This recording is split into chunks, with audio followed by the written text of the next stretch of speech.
Hi, this is Dan Jurgens, and if you want to have a good time, keep listening to the Krypton Report.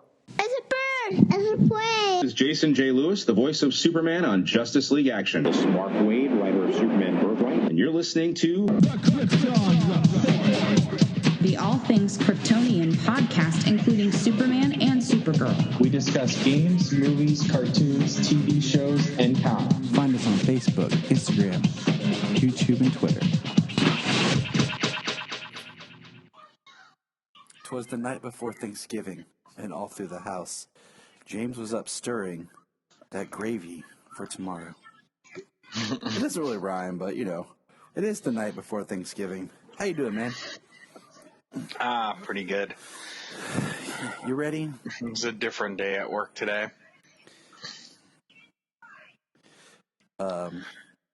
It's just been a weird day.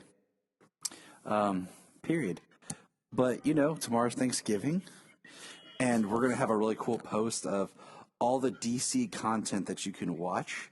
So if you need your DC Thanksgiving fill, while you're, eating turkey, slip out and on DC Universe or, different streaming services. And it was quite a few episodes, Young Justice has one, The Flash has a couple, Arrow has one, Supergirl had a couple. So yeah, it was quite a few episodes of DC TV that involves Thanksgiving. So that's cool. And of course, Teen Titans has their Thanksgiving episode that I think I've watched 3 or 4 times now, since my kids have been on this big Teen Titans Go kick this week. I'm not really sure what we went from. Young Justice. We finished season 2, and then all of a sudden, somehow, it's now just Teen Titans Go. So. Oh, really? So that's a heck of a change. I think it started when they went to bed one night with the iPad, and they decided to watch Teen Titans Go to the movies. And then they started watching Teen Titans versus Teen Titans Go. And then Solomon's gotten really good at looking stuff up on YouTube. So they just started watching stuff, and then one morning they're like, "Let's watch Teen Titans Go." And I was like, "I don't want to watch the same clip of all their songs. Here, let's watch the Thanksgiving episode."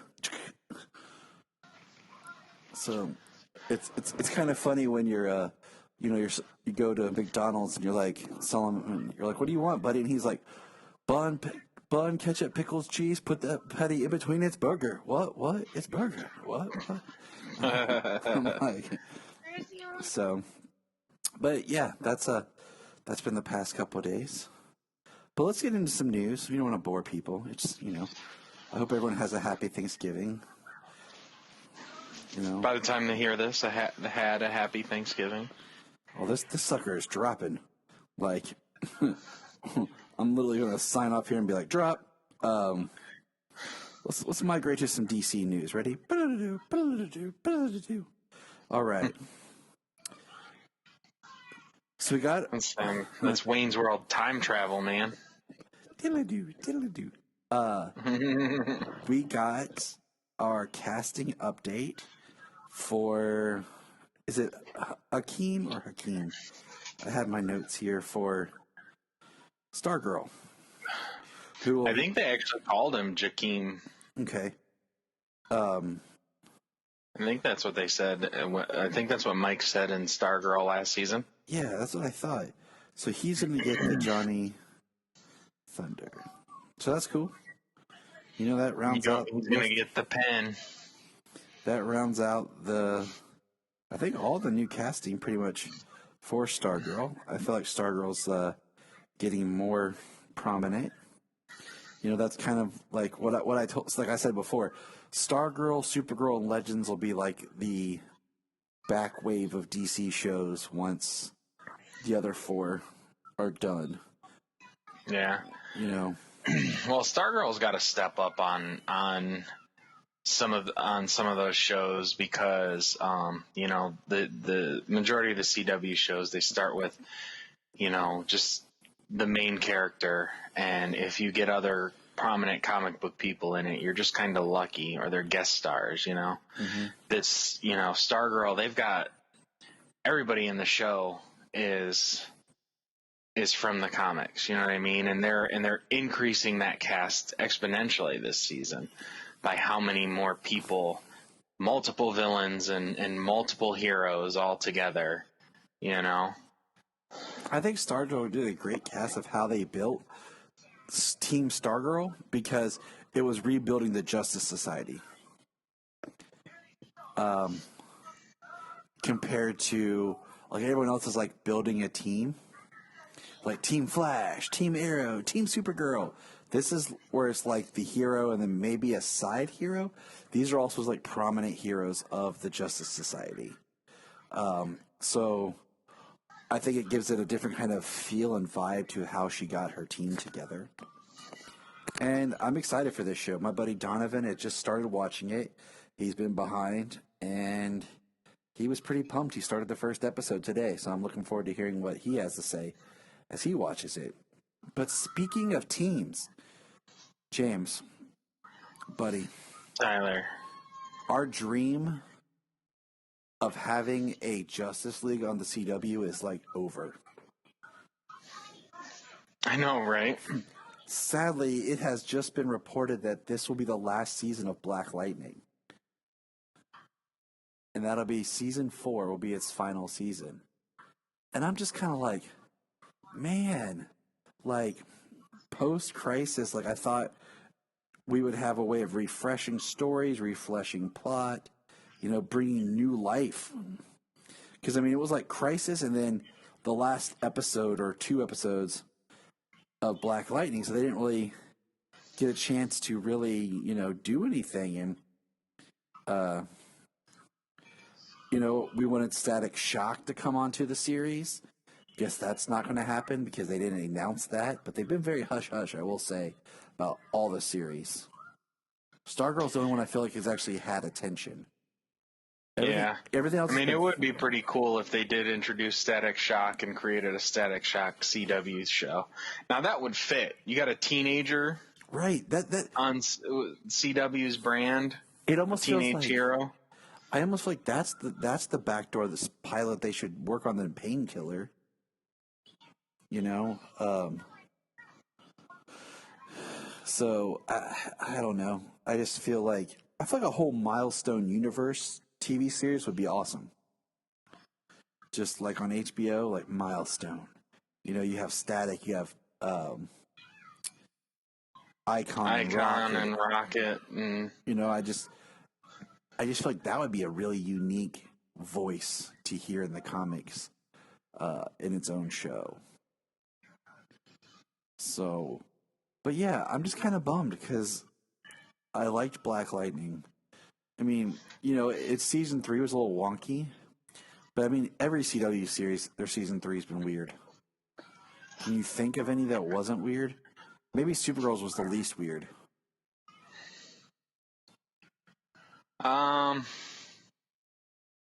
probably have to say that Supergirl's is probably the least weird. Hard to say, you know, Legends, because the show is made its brand on weird. And season 3 was when they got into magic and brought Constantine in. Well, see, I feel like Legends is weird because their season 1 was horrible. I feel like their season 1 was like a half-season test. You know, so they actually got going, you know, a little bit differently. But yeah. But I just, you know, I feel like it just kind of stinks, you know, Black Lightning. Now, at this point, the only 2 people left are Barry and Clark. Those were the only 2 left standing from the Justice League photo, from the Justice League still. And White Canary. From the end of Crisis. And White Canary. Oh, yeah, and White Canary, 3 of them, yeah. Yeah, because Batwoman doesn't count because we have a whole new Batwoman. So, like, you know, you can't just invite this person you just met that you've never fought with or know to join your team who didn't share this experience with you. But if Supergirl's going, that means Martian Manhunter's going.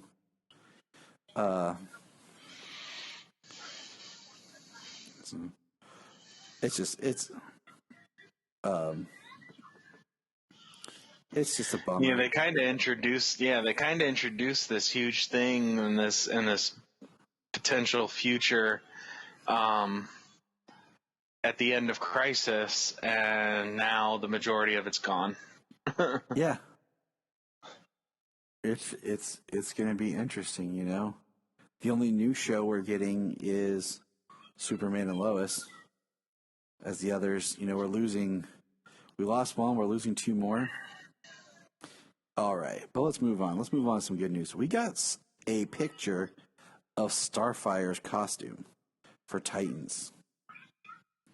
They teased first like the digital kind of mock-up of what it's going to look like. And then we got the actual actress wearing the costume. And I think it looks pretty dope. Oh yeah, yeah, it looks fantastic. I mean, it's obviously purple. It's got a lot of really cool gold trim. It's got green in it, and I mean, it looks kind of like, I don't know. It kind of looks like maybe an alien spacesuit or something. It does, and like, what do you call it? I was a little hesitant of like what it might be, just because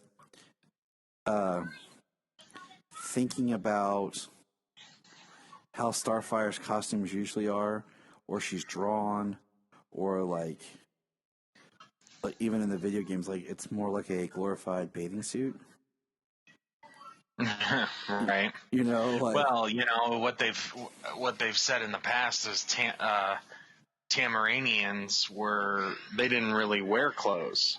So the fact that she wore any at all was only for comics. I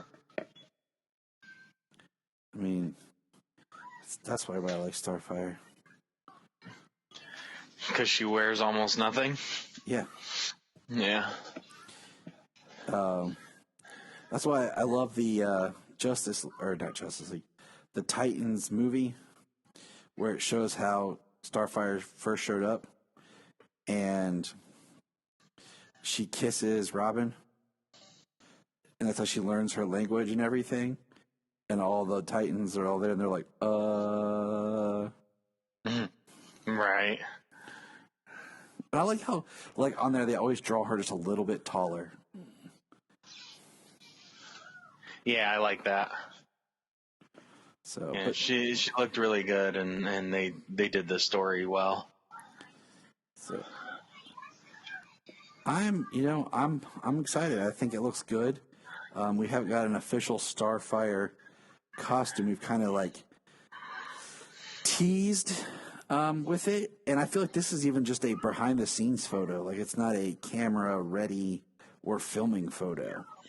It's not an on-set photo, but neither was the Red Hood. It was an official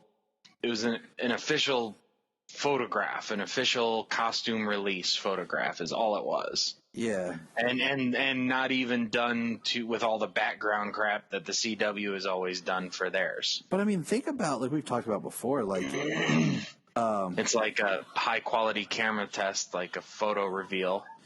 Yeah. I mean, think about before, when like the first photo of the Flash came out of his costume, it looked horrible. Like, he looked weird. And then the first like image we ever got of Supergirl was very dark and awkward. And it was just kind of I was gonna say the only costume reveal that we got, or the first costume reveal photo that we got from all of those shows, that looked good, photo and all, with all of the Photoshop work done to it, was Kate Kane's Batwoman reveal. Yeah. Major hero wise, because I feel like they did some cool stuff with some of the minor ones like Rain and Mon-El. But yeah, Kate Kane's Batwoman, because even when they dropped the first picture of Tyler Hoechlin's Superman, it kind of looked like he just walked off the street onto set, put the costume on, and then the next time we see him, like, he looked great. So, Starfire costume. All right, last thing. I know we've kind of talked about this, but I don't think we've talked about it on mic because like it happened right as we were wrapping up. But Christmas Day, Wonder Woman will be on HBO Max. Wonder Woman 1984 will be on HBO Max and in theaters. And I guess that the way the deal going is it'll be on HBO Max for 30 days and then continue in theaters for like 30 days or something. Then it'll be on like streaming services or I'm trying to remember. It's like Video on demand. It's streaming on HBO Max for free for 30 days. Then it's available to purchase on video demand after 1 month. The run in theaters, the international run and stuff, is going to be basically indefinite. They're just gonna leave it in there. They're just gonna let it. They're just gonna leave it in there because there's nothing else to replace it on screens with. Makes sense. So if theaters are open and if some theaters are open, because I still think I haven't looked because I haven't looked to see if anything's out. If I haven't thought about going. I mean, if theaters are open around me, and it's available in theaters here, then I'm gonna try and go see it in a theater. You know, I know it'll be pretty much empty, and you know, I'll wear my mask, and I won't even worry about getting anything. Maybe a pop or something, and sip on it underneath my mask. But that's about it. And I'll go see the movie in theaters if possible. But I'm definitely watching it multiple times on HBO Max. You know, yeah, I'm gonna watch the heck out of it on HBO Max while I have the chance. I'm looking at the theaters near me because the Cruise just opened. The Cruise 2 opened today. And it's, you know, in all the theaters around me. So, you know, it's a high probability that Wonder Woman will be in theaters. And it's just, you know, do I want to go? Can I go? And plus, my thing is I want to watch it with Jania. And, you know, trying to find someone to watch the kids and then her feeling safe. Like, she wouldn't go. You know, she'd just be like, nope. Right. So, you know, that's... I mean, makes sense. I'll be going by myself more than likely. It's too bad we just did... And... If it was just in theaters, I swear I would do one of those. Like, I'd call up Brian, and we would do one of those rent the theaters for like $99, $100. We could just rent the room. Then we could just spread out far enough so, you know, my family, your family, Brian and his wife, and just right. Because I mean, show it to have like a dozen people in there and pay $99 to rent a theater, and like 12 of us just sitting as a family, one family over here, one family over there, one family over there, and all watch Wonder Woman. Exactly. But I mean, that's cool. They have not. So I think after the video on demand is when I think after 30 days of that or something like that, they'll put it up for digital purchase. But they haven't said anything about like physical media release. And, you know, no one's really talked about that during that. It's just like releasing stuff physical media wise.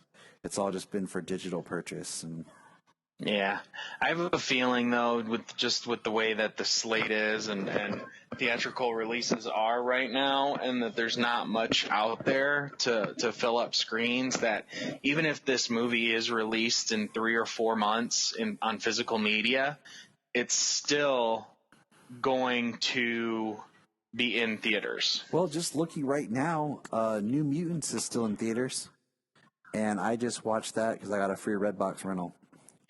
So there you go. Yeah. So yeah. But all right, let's move on. We are going to look at continuing what we've been telling everybody we've been wanting to continue, reviewing Man of Steel, the 6-part miniseries by John Byrne. And we are on issue number 4. And I'll tell you this real quick. I actually enjoyed the latter half of this series more than I did the first half.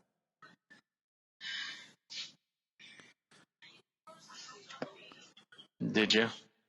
Yeah, I find issue 4, 5 a little bit more cohesive compared to the jarringness of like the time jumps and that we received in the first issue and then kind of in the second and third. And well, I mean, in the first in the first 6 issues here, I mean, it basically he's been Superman for at least 5 years. yeah, it's pretty crazy. Like, by the time because when you reach issue 4, they talk about how he came on the scene like 2 years ago. yeah, And then in issue 5, when Lex is talking about him and they've got the Bizarro. spoilers, man. We ain't even there yet. My bad. He said it's like Lex says something about 5 years he's been working to take down Superman. You're absolutely correct. So it's kind of crazy. It doesn't fall into like a back-to-back story. It's like this is a mini series, not really set to launch a bunch of stories. I don't know. It's the time jumps. It's just weird. It's just interesting telling a story this way when the Superman series is supposed to pick up right after this. Yeah. It's like it's speeding us through the high points so that we can jump into the new ongoing or something. Yeah, it's like, does the ongoing pick up after this? Like, does he know about Krypton and everything, or are these stories from during the time when he was Superman, or during the times he was Superman and after? Like, it's just a lot of time. It's weird, in my opinion. Have 6 issues span his whole career. Yeah, or I mean, even 5 or so years. I mean, that's the whole beginning of his career. But I do like. Okay, so let's get this episode. This one being entitled "Enemy Mine." Lois shows up to Clark's apartment, and it is interesting in this. Because, Lois is walking around his apartment and talking. She sees the picture of him in football, and he's like, I played a little football in high school. Kind of lost interest. Of course, I try to keep in shape. Lois is still mad at Clark for, basically feeling like he stole the Superman story from her. I find some of their banter very interesting. I find it interesting how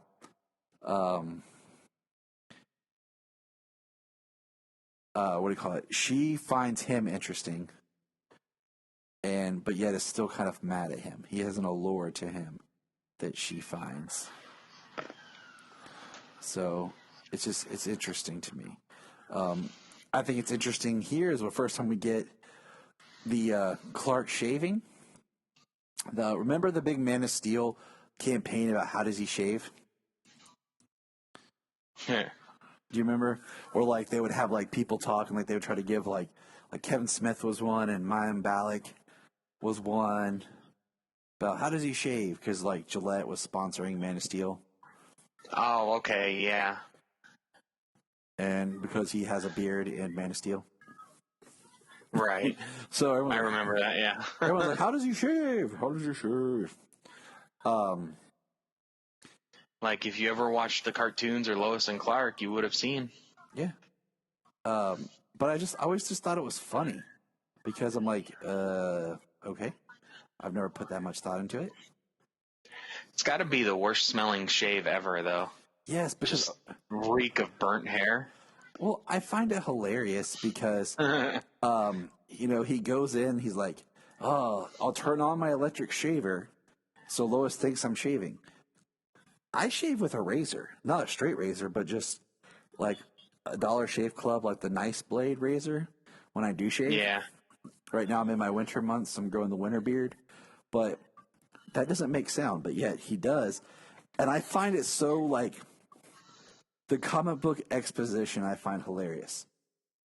Like, using a piece of curved reflective metal from the rocket Mom Pa Kent found me in, I direct a slender beam of my heat vision so that it bounces back with pinpoint accuracy and carefully shears off the exposed whiskers.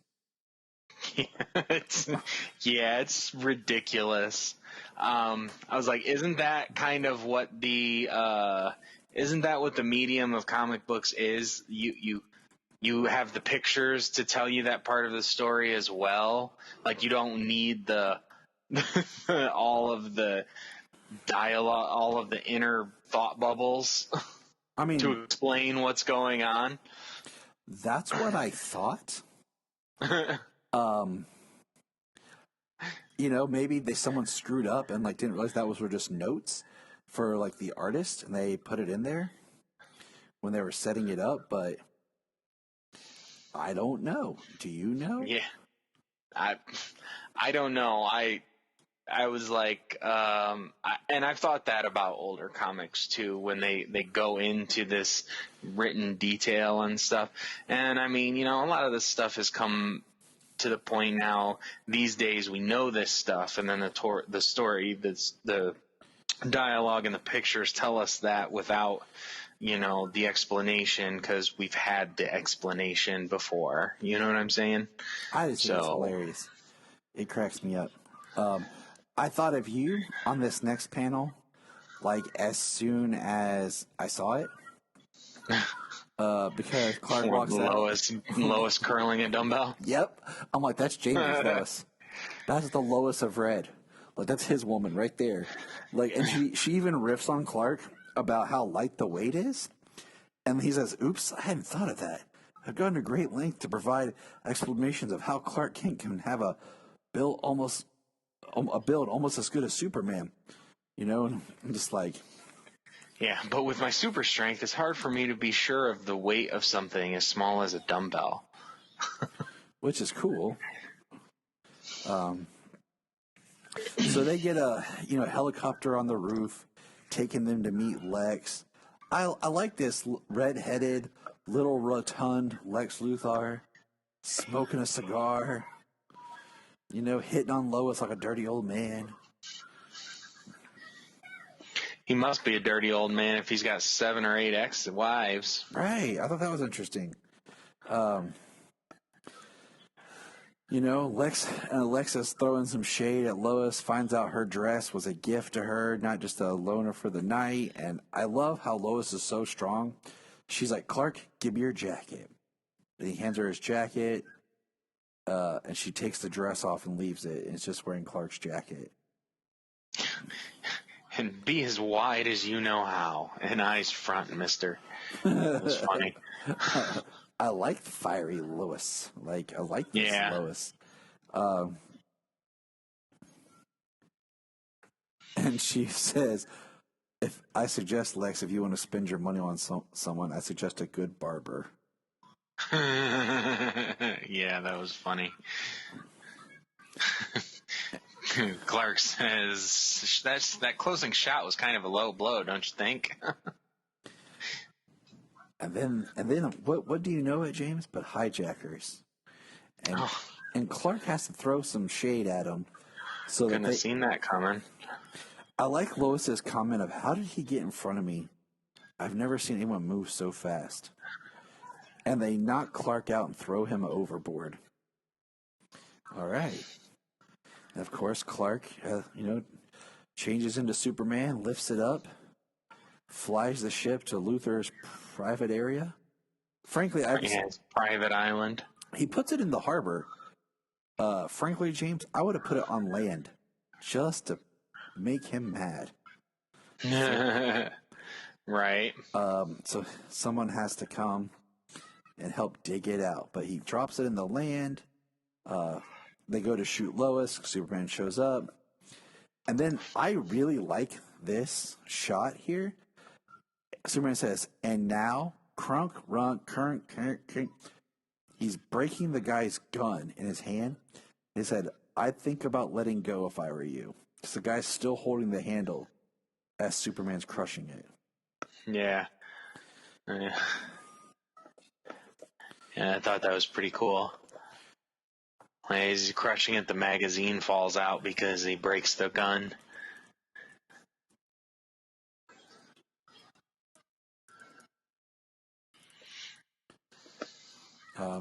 Then this is a seriously arrogant Lex too, you know. A check for $25,000. Like, I'm paying you now. You work for me. Like, just straight up, you work for me.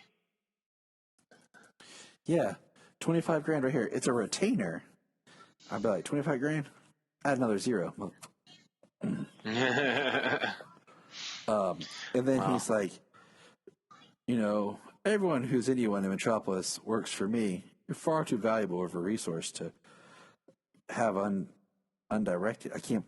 So my comic book I have, the paper is actually old. It's an original first printing. And like some of the pages are a little smudged. So like the ink's a little rubbed on some of the words. It's kind of cool actually, like to read like that. You feel like you're in the past. Like, this is how it was, man.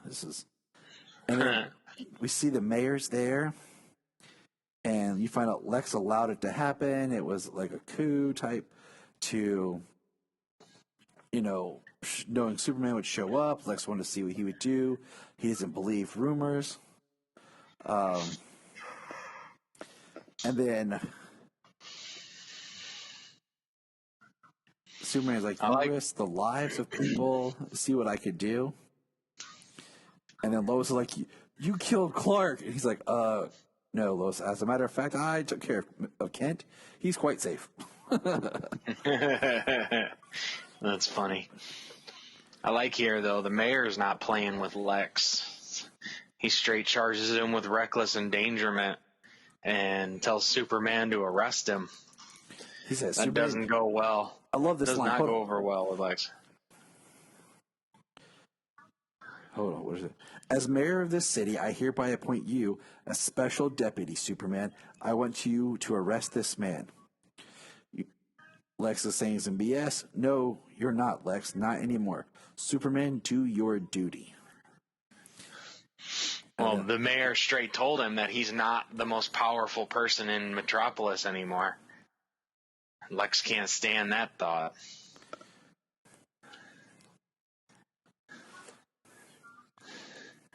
And they got Lex's mugshot, and he's booked in jail. But you know what? You know what I love about this? It's the next page. Superman, 3 days later, Superman flying through the subway to get to a subway train because a woman is giving birth. The guy says, Superman, thank God you're here. The poor woman is about to have her baby. And the guy, if you look on the train, is wearing a Green Lantern t-shirt. That's pretty cool. Yeah. I know. I overheard your driver calling into the central tower. Easy now, ma'am. Everything's going to be fine. Even without using my super speed, which might be damaging to you, I can have you to a hospital in plenty of time. That's just an awkward way of speaking. Yeah. 2 hours later. Now that's what I call a job well done. A mother and child are both doing fine. And then I love this. I hope little Robert S. Ing won't take too much of a ribbing when he starts school and his classmates find out what his middle initial stands for. Miss Ing was so determined to name him after me. At least I was able to convince her Superman doesn't make a very good first name.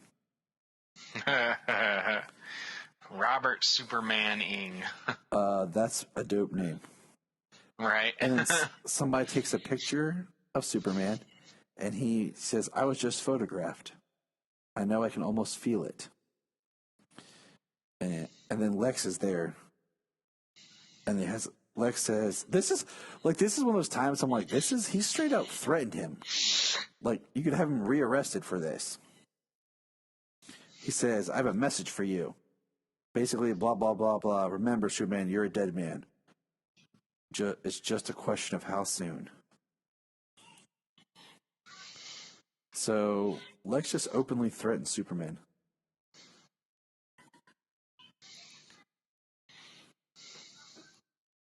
Yeah, he does. Lex is a mean dude.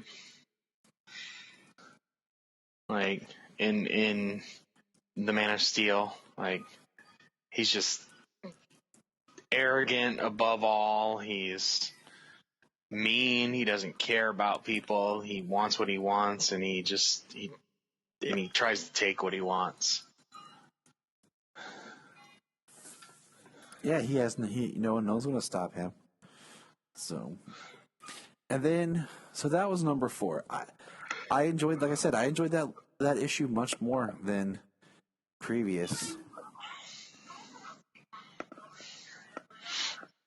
It's a interesting journey we're going down with Man of Steel. Yeah, I think they have gotten better, especially after the first one. So, all right, number 5, The Beast Within, the Man of Steel, number 5. Ba-da-da. When I first opened this, I thought I missed something. Because the first picture is, you're getting sloppy, Lex, and it's Superman holding a Lex suit. Yeah. I was like, wow, so they just jump right into the Lexo suit, huh? And he's in Lex's office. And if you notice, Lex is, like, looking at this compared to the last one, it looks like Lex is losing his hair. Yeah. Like in the last one, definitely. He had some hair on top, and now he's just getting, the Larry Fine going on. Like just a little dome around the sides, bald on top. And Superman and him have an argument. Lex pulls the usual Weasley about, if you notice, all those parts were stolen, but the person who wore it won't be able to talk because it's been proven that there's a fault in the system, that wearing it for so long causes you to basically have mental problems. That's why we canceled it. Become a permanent vegetable. Yeah, so Lex. And then Lex descends to another area. Which basically means how Lex put this person up to this whole thing. Basically put him up to it so that way you would know that the person would not be able to speak. The person would be incapacitated and paralyzed and in a coma for the rest of their days. Yeah, Lex knows what he's doing. Oh, yeah. Lex don't even poop without knowing exactly what he's doing. He's like Sheldon, like he times everything. He knows exactly when his movements will be.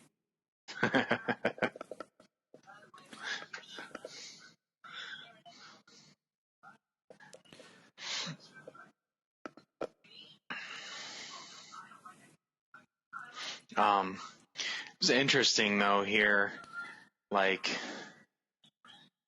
they scan him to create a synthetic version of him. Yeah, he's talking about the machine. Or is it the data? The data that. Hold on.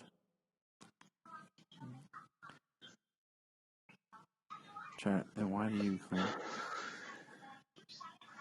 I monitor the incoming data. He talks about basically the machine can replicate any kind of DNA or sources, but his alien DNA caused an issue.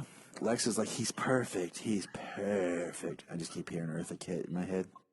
And then he passes. That over the top. Yes. Yeah.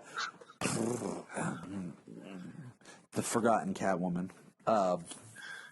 Not as forgotten as Halle Berry is remembered as being the horrible one, but Eartha Kitt's just forgotten because nobody thinks about it.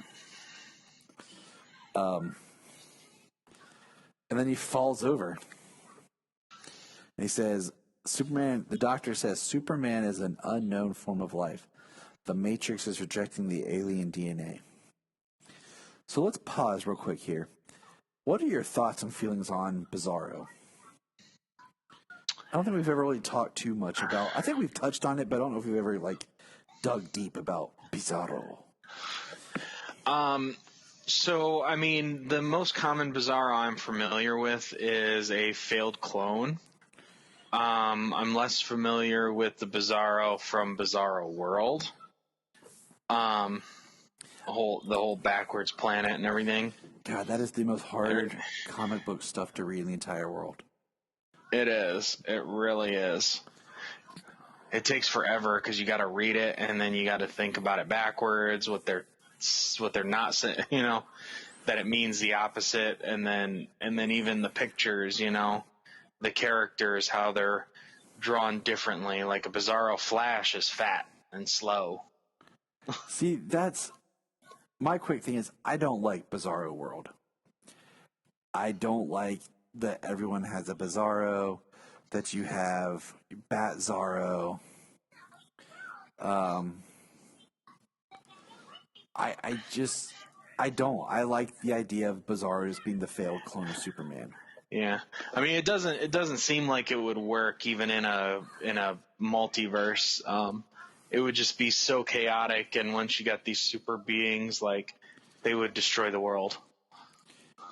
Yeah,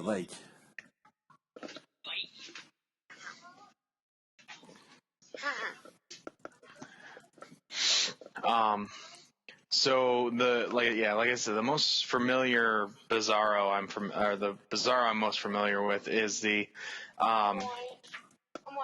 clone version, and there's been different versions of the clone. I guess probably maybe my favorite version would have to be from Forever Evil. Oh, just the New 52 version? Yes. I like he that was one. That was he was cool.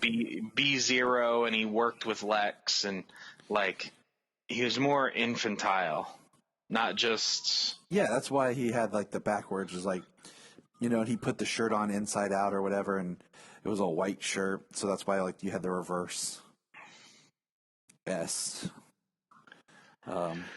Childlike. So, yeah, I like the failed Superman clone, and I just kind of wanted your thoughts real quick before as we go farther into this, because I mean, I love the Superman episode where Bizarro gets a planet of his own to save people, and Mixie is forced to go to the planet and do stuff for him, so that way he could be the hero of the planet. Where he pushes over a boulder and he's like, "Oh no!" and he goes to save the people, like the rock people he's created in the fake city below. Yep. Yeah.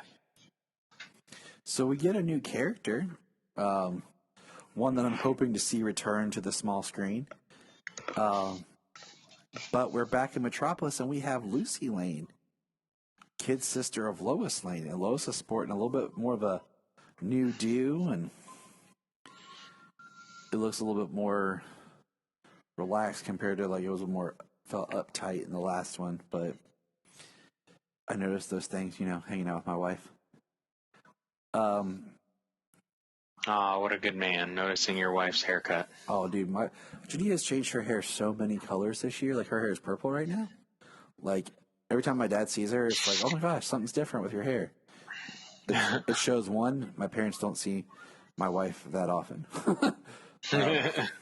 That's the fourth color since you've seen her last. Yeah, pretty much. But this is what do you call? I'm looking for how she words it. Lucy is blind, and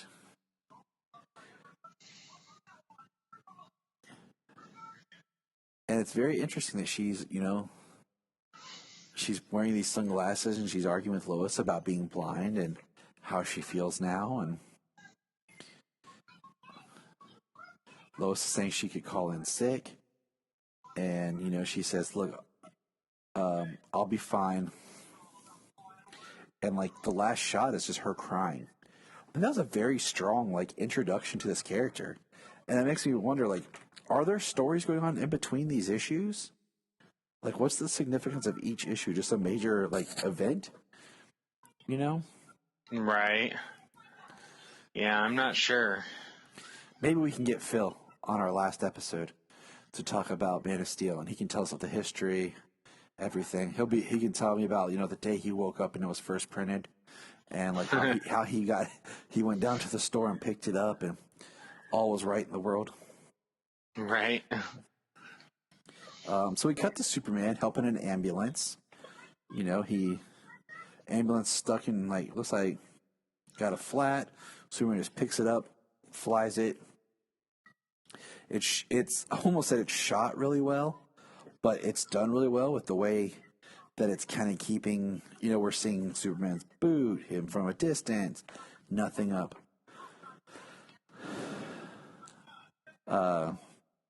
And we see him fly off. And then this got me.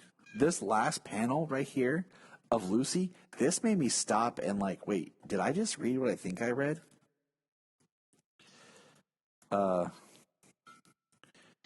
Where she jumped off the building? Yeah, to commit suicide. Yeah. I was like, holy cow, because she just says, "Forgive me, Lois." Like, and I was like, what? Yeah. I was like, wow, that escalated quickly. Yeah, exactly. I was like, holy cow, like, and she gets caught by Superman. And we get if you notice in the coloring, there's like some white here and there, but his hand is white. His hair is shaggy. Yeah, in the next panel below, his face kind of looks white, and it looks like there's red stuff on her face. I think that's intentional in the coloring, but it could just be the comic that I have decomposing. The bottom panel, that's a very slick-looking Clark Kent. He's got the bottle rim glasses. His hair looks back. He looks like, sleeves rolled up. Very, what would become, Dean Cain style Clark. Yeah.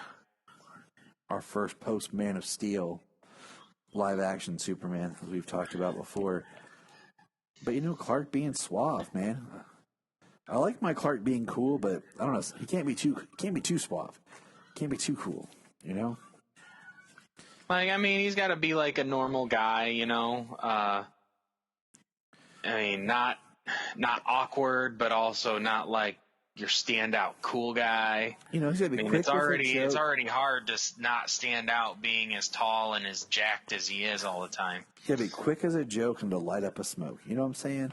You got to wear some loose fit clothing. Some old clothing.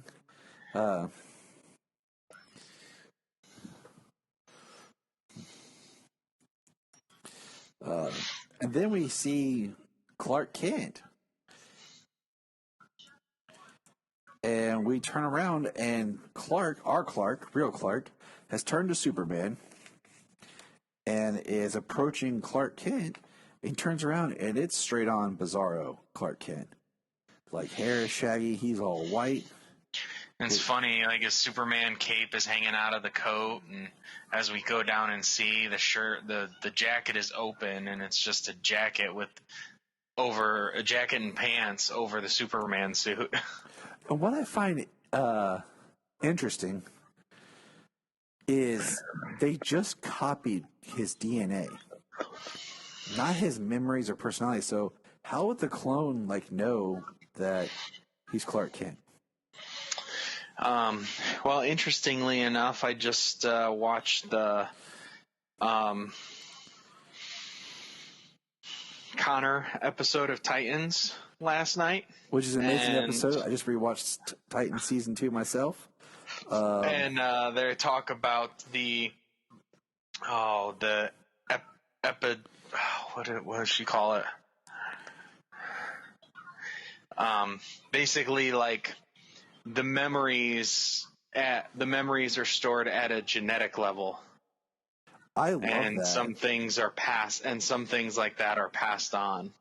See, I love it because I think, a really good, I think, Titans episode would be something like Focusing with Connor, where he finds a way to kind of blend his mind as Superman and Lex into one. And Connor actually becomes a stronger character in the sense that he's able to tap into his Lex intelligence. Right. Like the way he's able to learn and adapt. So he not only now becomes the power of Superman, but the brain of Lex, which I don't think we've ever really seen get explored like it should. In Smallville, Connor. Yeah, he had like 100 issues and didn't get explored to my knowledge. Yeah. In Smallville, the series, like Clark's DNA kind of overwrote a lot of Lex's DNA. So, as this, it was kind of cool how they slipped him in there because all of a sudden, like, we just were dealing with a Lex Luthor clone, and then Tess goes to kill him, and the needle bends. And then the next time we see him, he's growing a full head of black hair because his Superman DNA side has taken over. Right. So I know we're going on like Connor, but I think a really cool kind of like bizarro like storyline into a Superboy storyline would be cool because you couldn't clone Kryptonian DNA straight because we're missing elements on Earth to do so. It always comes out failed. That's why they have to introduce the human DNA. Yeah. But back to the story. Bizarro cracks Superman and sends him flying through a wall out of the Daily Planet building. Like you said, it's an awesome shot of Superman just flying. Yeah, it looks like the door exploded off the hinges in the picture. And then there's that bottom panel of him sitting there with the coat on, the cape out. That's what I'm gonna cosplay as, dude. Right here, straight up, Bizarro Superman with I'm gonna wear. There you go. The khaki pants with the cape hanging out, the shirt and a jacket. That'll go over well. Heck yeah, that's awesome. You'll be like one of like 5 people who know what I'm doing. And then they keep fighting, and then I always think this is interesting. Is Superman is this because of maybe the aura thing of Superman about like how it radiates from him? But as they're fighting, the jacket goes away because Superman uses heat vision, and there's Bizarro in his Superman suit, but now it's like it's not purple yet because sometimes they put him in purple, but it's like a dark purplish blue and like a dark maroon red, and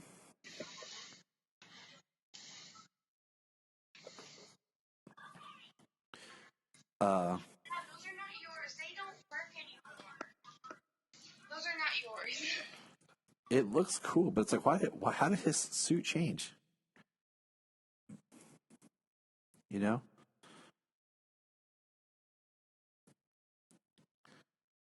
So I don't know. It's always one of those things. At least the symbol didn't magically turn backwards on its own. And of course, Bizarro naturally has to go after Lois because it's just programmed in his DNA. He's not only thinking with clearly, he's thinking like a man. Sorry, kids. Yeah, life. But he's trying to take Lois. He forces his mouth on Lois's. Very bad, Bizarro. And then Bizarro. Right here's another thing. Right here. Okay, after Bizarro kisses Lois, she says, "Don't believe it. 5 years I've been dreaming of being kissed by Superman. Now this thing." So there's another 5 years. Yeah. So that's 5 years since Superman revealed himself at the end of issue 1. Or was it the end of issue 1? Yeah. Yeah. Yeah. I do think this is really interesting. So Lucy's there, and Lucy is starting to be able to see because of her interaction with Bizarro. As he's falling apart, like his cells, so they're coming into, have like a healing.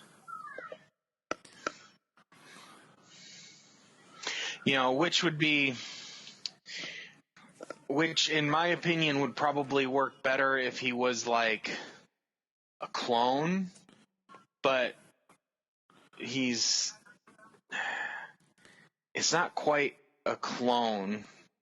You know what I mean? He wasn't birthed. He wasn't made from Superman's DNA. Right. I don't know if that's. Yeah, I don't know.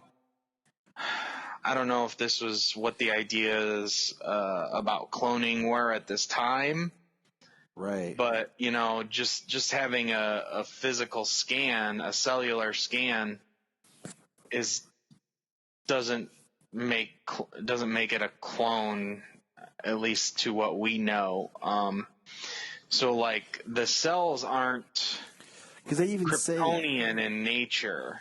Because even cloned, he says it's not organic. It has the necessary components to mimic living cells, but it's not alive, and that means our ugly friend is some kind of android, an artificial being just one step ahead of a robot. So yeah. And Superman says, I gotta hit it with everything I've got. So he's just kind of like this weird, not clone as we would think of it, creature. Yeah, like just from what we know. He's like from Alien, kind of like, how they're robots, but they're synthetic people, or like they feel kind of real, but like they bleed white, and yeah, that's kind of how I think about it now.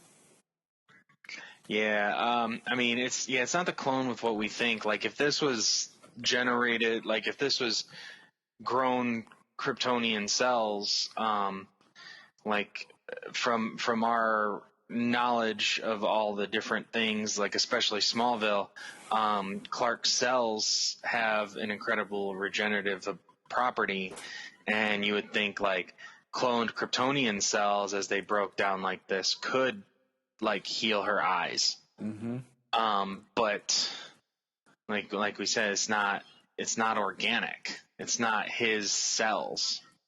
It's not Kryptonian. Yeah, it's weird. It's trying to mimic his cells.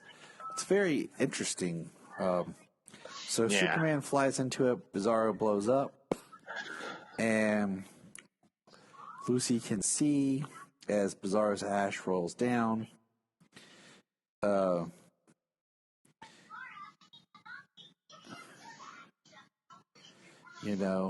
And Clark basically, makes a comment about how he didn't know that this would happen, but Bizarro might have. So it was a cool issue. I liked it. I mean, the story was solid. Like I said, these past two issues I felt were more informative, and I kind of liked how, like, each issue was kind of an introduction to someone in, like, first issue is mainly like, this is Superman. Second issue was, this is Lois. This is Lois, and this is Batman, and now it's Lex, and and this is Bizarro, Lucy Lane. And then he says, the last part says return to Smallville. So when we get to issue 6, it'll be a return to Smallville. So. All right. I didn't get a chance to finish that. I'm halfway through. So he's halfway through, so we could just review half the book. We'll do a good wrap up on the Man of Steel next time. All right, James. Anything else you want to throw out there to our good listeners as we get ready to, eat turkey? No, I mean, it's, I haven't read these books before, so it's really nice to kind of see where, like, the modern interpretation of Superman that I grew up with came from, all the way up until, like, the New 52. I mean, this was some of the ideas that had come through. They did a number of things over the years, Birthright and Secret Origins. They had, Infinite Crisis and Final Crisis. So, like, there were changes in the universe and the continuity. But, growing up and watching Lois and Clark and Superman the Animated Series, like, this was like the main Superman that those were based on, built from. Look up in the sky. Look up in the sky. Look at